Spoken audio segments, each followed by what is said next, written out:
बिस्मिल्लाहिर्रहमानिर्रहीम। Student, last time हम लोग डिस्कस कर रहे थे टाइप्स ऑफ वेव्स को। हमने कहा था कि हमारे पास टाइप्स ऑफ वेव जो है, वेव एक्चुअली डिस्टर्बेंस है जो which causes the particle of medium to vibrate about mean position. And फिर हमने कहा था कि wave carry energy from one point to another.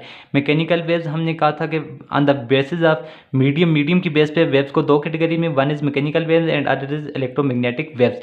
Mechanical waves दो waves which required medium for propagation, यानी जिन वेव्स को प्रोपोगेट करने के लिए, चलने के लिए ज़रूरत थी मीडियम की, that is called mechanical waves. Mechanical waves को हमने on the basis of direction of motion of waves और direction motion of the particle की बेस पे हमने दो कैटेगरीज में डिवाइड किया, transverse waves and longitudinal waves. Transverse waves का हमने कहा था कि particle of medium vibrate perpendicular to direction of waves, यानी ट्रांसवर्स वेव्स में हमने कहा कि वो वेव्स हैं जिनमें पार्टिकल ऑफ द मीडियम जो हैं उनकी डायरेक्शन और वेव्स की डायरेक्शन एक दूसरे के परपेंडिकुलर है। और लॉन्गिट्यूडिनल में कहा था कि पार्टिकल ऑफ वाइब्रेट करते हैं पैरेलल डायरेक्शन ऑफ वेव्स, यानी लॉन्गिट्यूडिनल वेव्स में कहा था कि पार्टिकल ऑफ द मीडियम जो हैं वो डायरेक्शन ऑफ द वेव्स के पैरेलल ही मूव करते हैं, उनकी डायरेक्शन मोशन सेम होती है, यानी angle theta zero. Transverse wave crust और ट्रफ पे मुश्तमिल होती है और longitudinal wave compression and refraction पे एग्जिस्ट करती है।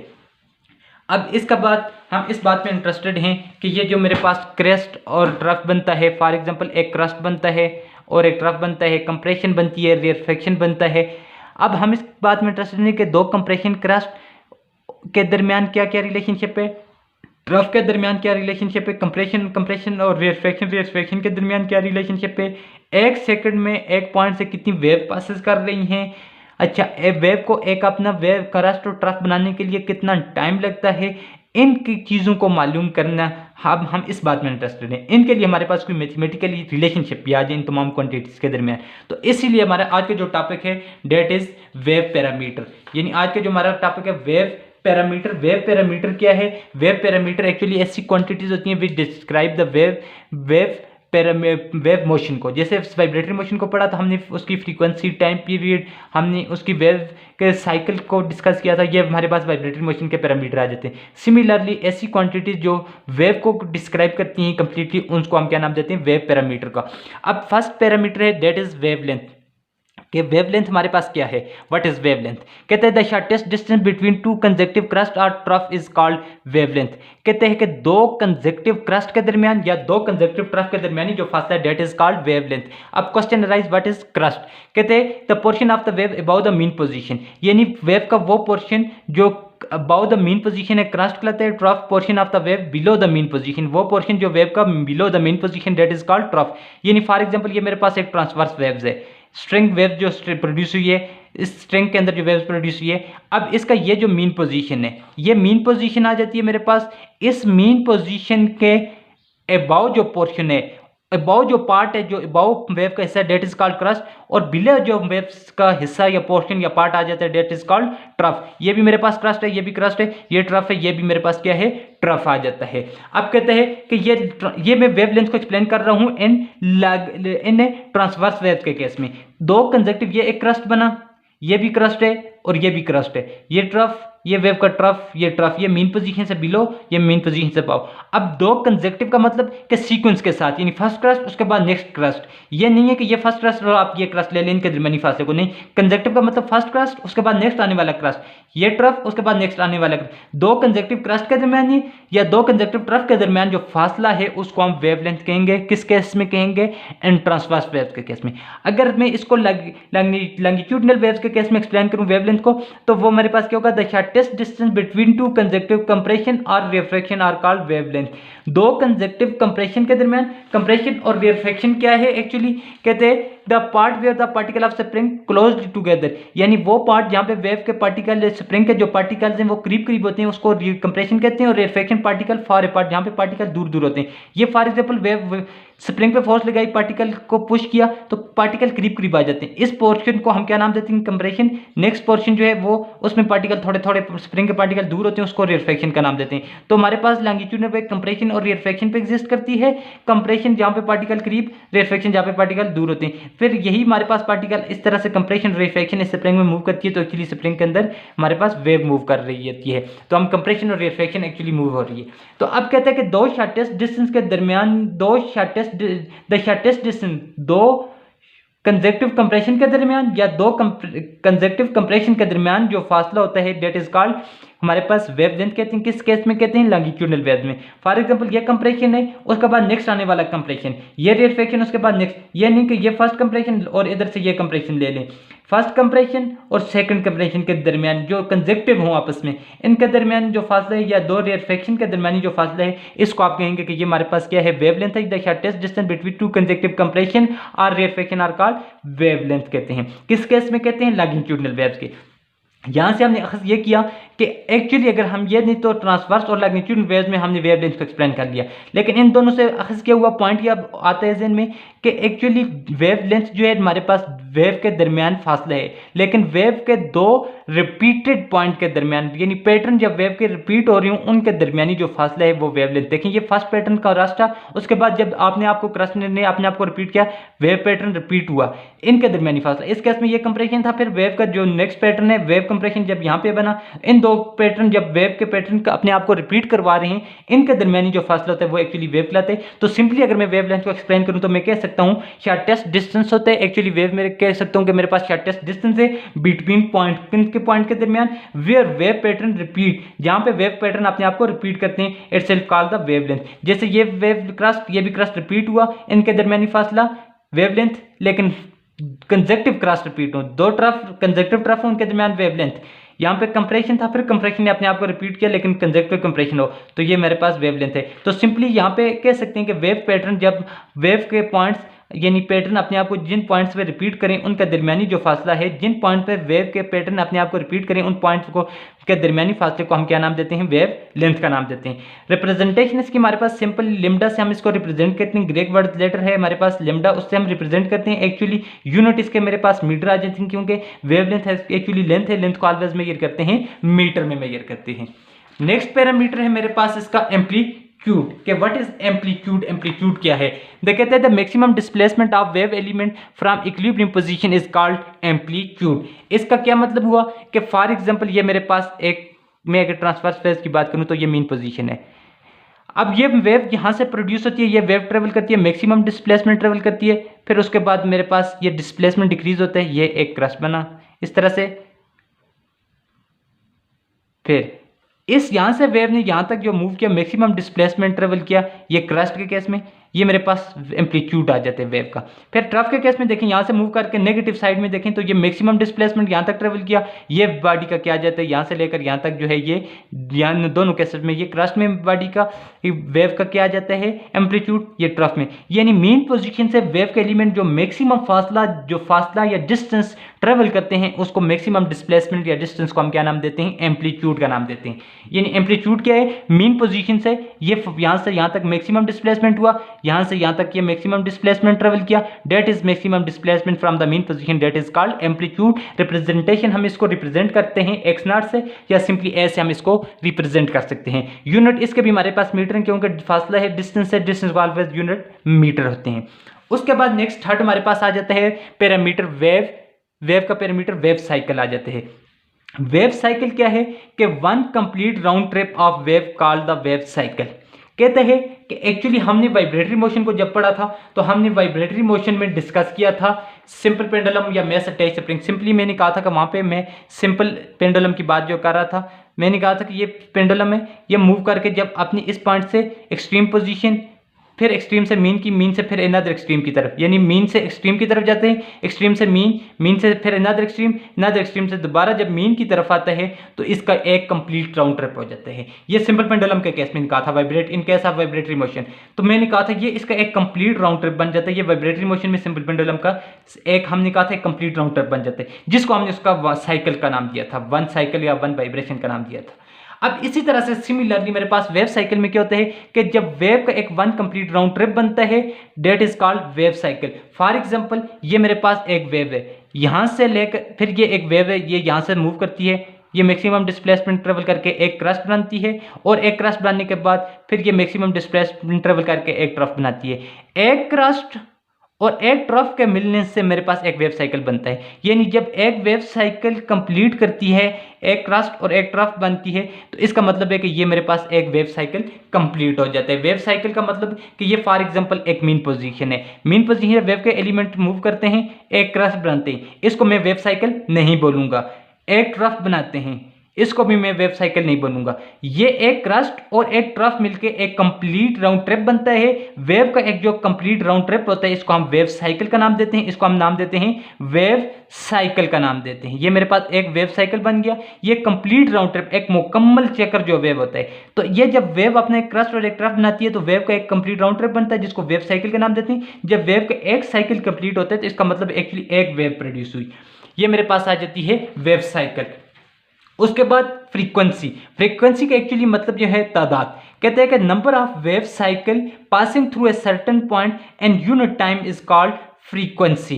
क्या कहते हैं? कहते हैं कि हमारे पास वेव की तादाद, यानी एक्चुअल मतलब क्या है? कहते हैं कि नंबर ऑफ वेव साइकिल, एक स्पेसिफिक पॉइंट हो, उस पॉइंट पे एक सेकंड में टाइम कितना हो, एक सेकंड में जितने वेव साइकिल पासेस करें उनको हम फ्रीक्वेंसी कहते हैं, उनकी तादाद। फॉर एग्जांपल वेव साइकिल का हमने कहा था एक क्रस्ट और एक ट्रफ मिलकर हमारे पास एक वेव साइकिल बनता है, यानी एक कंप्लीट वेव बनती है। वेव साइकिल जब एक क्रस्ट और ट्रफ बने, वन वेव साइकिल बने और वन वेव साइकिल मिलकर एक वेव बनती है। तो एक सेकंड में यहां से जितनी वेव साइकिल पासेस करेंगे, मतलब यह है कि जितनी वेव पासेस करेंगी उनकी तादाद को हम क्या नाम देते हैं? फ्रीक्वेंसी। यानी फॉर एग्जांपल एक सेकंड में यहां से 10 वेव साइकिल कंप्लीट करते हैं तो हम कहेंगे कि वेव की फ्रीक्वेंसी क्या है? 10 हर्ट्ज है। ये हर्ट्ज उसके यूनिट आ जाते हैं, आके एक्सप्लेन करते हैं।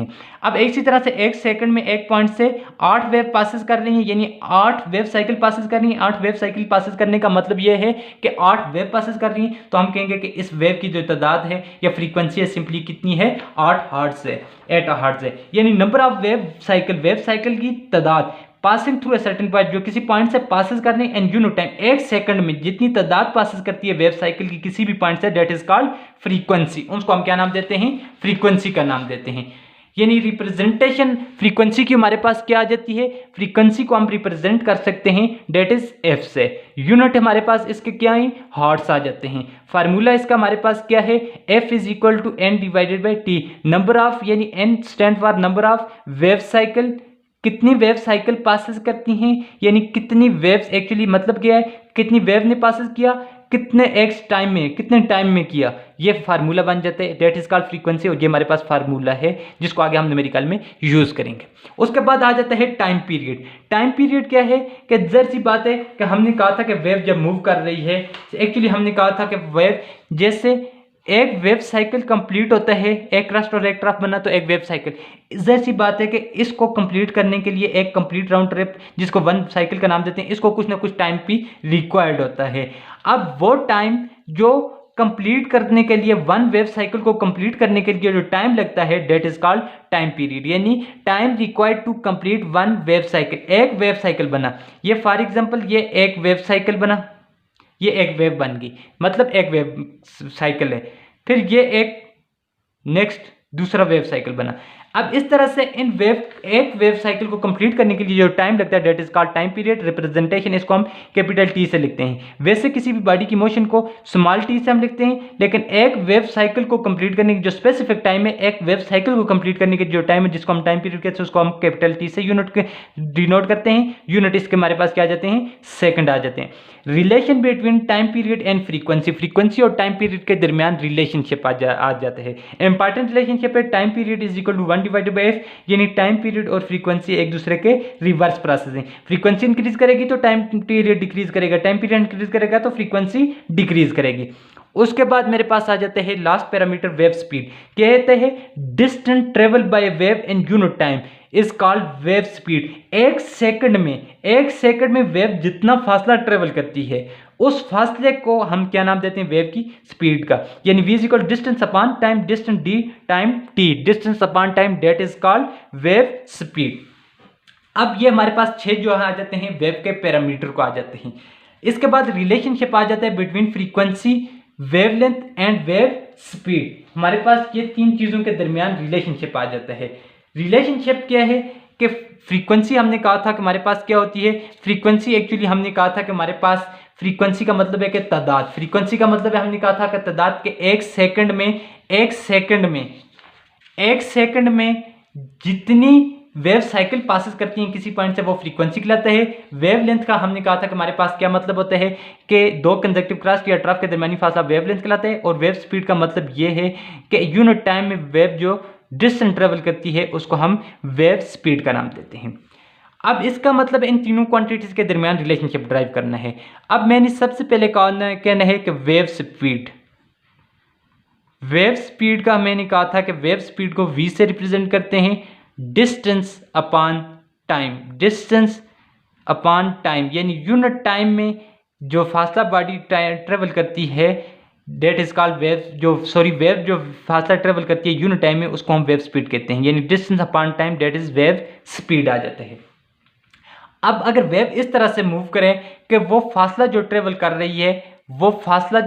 रही है वो वेव लेंथ से ट्रेवल, एक्चुअली वेव फासला जो ट्रेवल करे वो वेव लेंथ के बराबर आ जाए, यानी डी की वैल्यू डिस्टेंस की वैल्यू लिम्डा के बराबर आ जाए, और टाइम जो वो ले वो के टाइम पीरियड हो, यानी एक वेवलेंथ को कंप्लीट करने के लिए जो टाइम लगता है वो उसका टाइम पीरियड। अगर फासला जो वो वेव इस तरह से ट्रेवल कर रही हो कि फासला जो है वो वेवलेंथ के बराबर ट्रेवल हो रहा हो, यानी वेवलेंथ जितनी है इतना ही वो फासला ट्रेवल करे, तो फासला डिस्टेंस जो है लिम्डा के बराबर हो जाए। और लिम्डा को ट्रेवल करने के लिए जो ऑलवेज टाइम लगता है उसको टाइम पीरियड कहते हैं, कैपिटल टी कहते हैं। तो ये मेरे पास इक्वेशन 1 आ जाती है। अब इन दो वैल्यू को मैं उठा के 2 को पुट करता हूं 2 को n1 में पुट करता हूं तो क्या बनता है, v is equal to distance की जगह पे मैं लिम्डा लिख देता हूं और टाइम की जगह पे मैं capital T. It is called equation number 3। अब मेरे पास एक वेलोसिटी और फ्रीक्वेंसी और टाइम के दरमियान एक इंपॉर्टेंट रिलेशनशिप है जो अभी हमने पढ़ा, f is equal to 1 divided by T. It is called equation 4। देखिए इस 3 को मैं इस तरह से लिख सकता हूं ना कि v is equal to 1 divided by T और साथ लिम्डा। अब देखें 1 डिवाइड बाई टी की यहाँ पे क्या वैल्यू है, f के बराबर है। इस वैल्यू को उठा के मैं यहाँ पे पुट करूँ तो v is equal to 1 divide by T की जगह किसकी वैल्यू, f साथ लेमडा। इसका मतलब कि ये मेरे पास वेव स्पीड, फ्रीक्वेंसी और वेव लेंथ के दरमियान रिलेशनशिप आ जाते हैं। कहते हैं कि वेव स्पीड ऑफ वेव किसके बराबर है, फ्रीक्वेंसी और लेमडा के बराबर है। इसका मतलब ये भी शो करती है कि फ्रीक्वेंसी और लेमडा एक दूसरे के इनवर्स रिलेशन है, क्योंकि दो क्वांटिटी जब मल्टीप्लाई हो रही है तो इसका मतलब वो एक दूसरे के रिवर्स प्रोसेस में उलट होती हैं। तो ये हमारे पास इसी इक्वेशन को यूनिवर्सल इक्वेशन भी हम का नाम देते हैं, universal equation of the wave का नाम देते हैं। फ्रीक्वेंसी और वेव लेंथ का हमें मालूम हो तो वेव की हम एक्चुअली स्पीड कैलकुलेट कर सकते हैं इस फार्मूले से। अब हमने डिस्कस किया कि वेवलेंथ क्या है, shortest distance between two consecutive crest और trough, that is called wavelength. Amplitude का हमने कहा कि maximum displacement from equilibrium position और mean position, that is represented by X or A. Wave cycle का कहा था कि 1 complete round trip of a wave is called wave cycle. Frequency का कहा कि number of waves cycle passing through a certain point and unit time में जितने wave cycle passes करेंगे जो सर्टेन पॉइंट्स है, that is called frequency. Time period का कहा कि time required to complete one wave cycle को कंप्लीट करने के लिए जो time required, that is called time period. Relation between time period and frequency is t is equal to 1 divided by f आ जाते हैं। फिर relationship between wave speed, wave length and frequency is equal to v divided by f lambda. ये आपके पास आ जाते हैं आज का हमारा लेक्चर। और होमवर्क आपका ये है कि आपने ये दो न्यूमेरिकल सॉल्व करने हैं। स्टूडेंट वाइब्रेट करवाता है end of spring at 4 hertz के साथ, यानी frequency 4 hertz. This produce wave with wavelength, एक वेव प्रोड्यूस करते हैं जिसकी वेवलेंथ 2 मीटर है। Calculate the speed of wave, आपने स्पीड की वेव कैलकुलेट करनी है। फ्रीक्वेंसी और आपको वेवलेंथ गिवन है, फ्रीक्वेंसी कैलकुलेट यानी फ्रीक्वेंसी भी गिवन है, वेवलेंथ भी गिवन है, अपनी वेव की स्पीड कैलकुलेट करनी है। फिर दूसरे के sound wave of wavelength 4 metre, calculate frequency of sound is velocity is this. कहते हैं कि एक साउंड वेव है जिसकी वेलोसिटी हमारे पास 344.4 मीटर पर सेकंड है उसकी वेलोसिटी, और उसकी वेवलेंथ 4 मीटर है। आपने कैलकुलेट क्या करनी है, फ्रीक्वेंसी कैलकुलेट करनी है। ये आपके दोनों होमवर्क आ जाते हैं।